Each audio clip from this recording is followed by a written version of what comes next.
Right.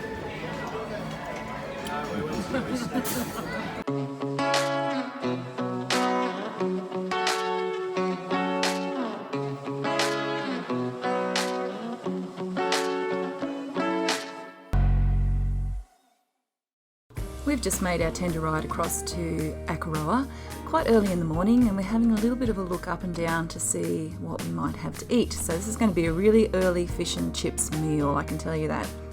Once you get off the ship and walk along the pier, you can come up to the main street. There's lots to see, a lot of sort of boutique fooderies and fish and chip shops and people who are selling some market wares and what have you. It was a beautiful day, so there was a lot of people out and about.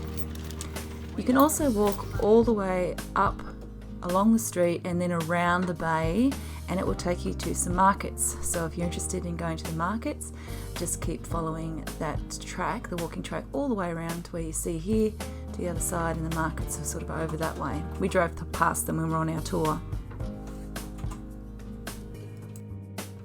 This is very much a little fishing town. You can still see some wild pots and so on, crab pots there on the side.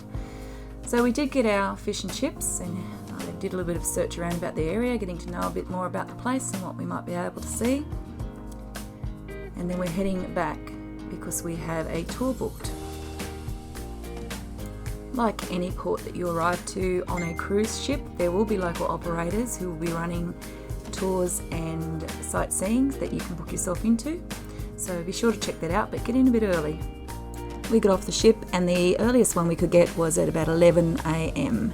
That's why we went for a little bit of a walk up to the street and came back. So at the moment we're standing and waiting for our tour. We've got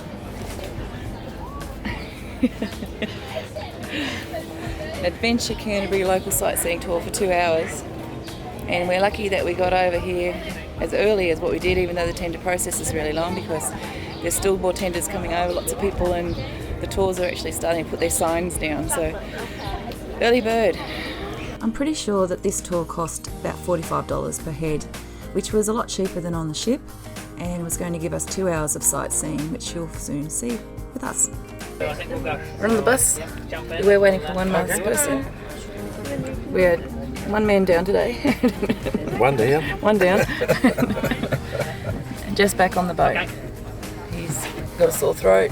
He's been partying up for the last 5 nights, and he's finally caught up with him, I think. Friday frothies has really got to him. Unfortunately, we're just going to have to carry the can now.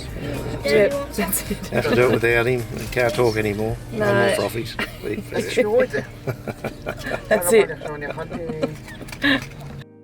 While some of these tours might seem a little expensive for what they appear to offer, if you have a guided tour with you, like ours, who was brilliant, they will tell you a lot about the local area and about things that you're seeing that you would not normally find out about.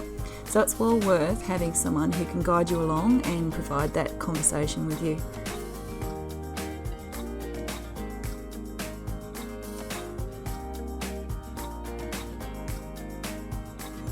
Our tour guide made a couple of stops. This was one of the best. You can see right down to the bay, you can see the ship way out in the distance. It was a really good perspective to see how we'd wound our way in to this particular port. There you go, you can see the ship just out the back there.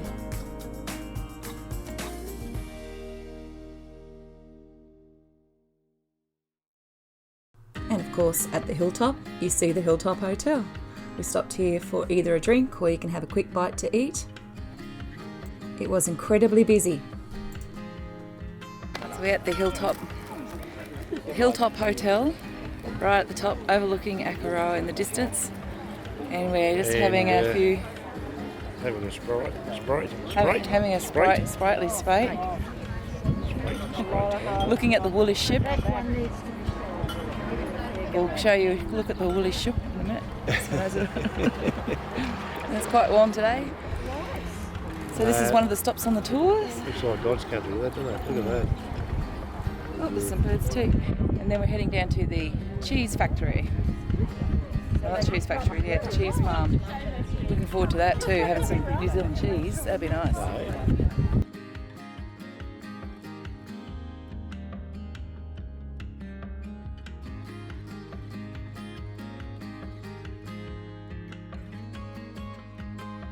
Now the cheese factory was back down the hill, and it was a bit different than expected, obviously with all the cruises in. Again, very busy, so here's a bit of reality coming up. This is one of those places that I would come back to if we were doing a drive holiday, so that we were able to spend a little bit more time.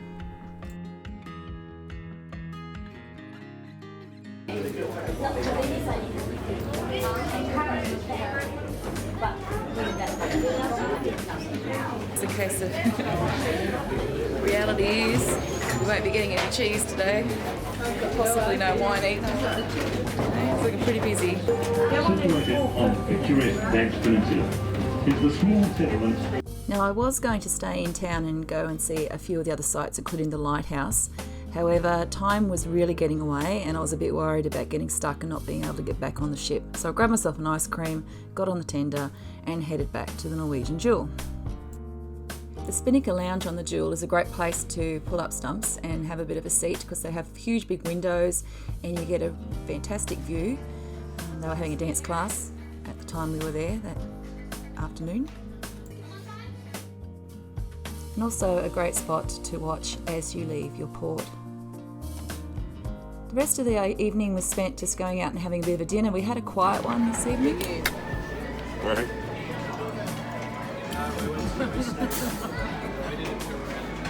Particularly as Jeff wasn't feeling all that well. Now the next stop on our journey is Picton, so that's our next port. If you're enjoying the video, give us a like, don't forget to subscribe, share, dessert, and we'll catch you in the next one.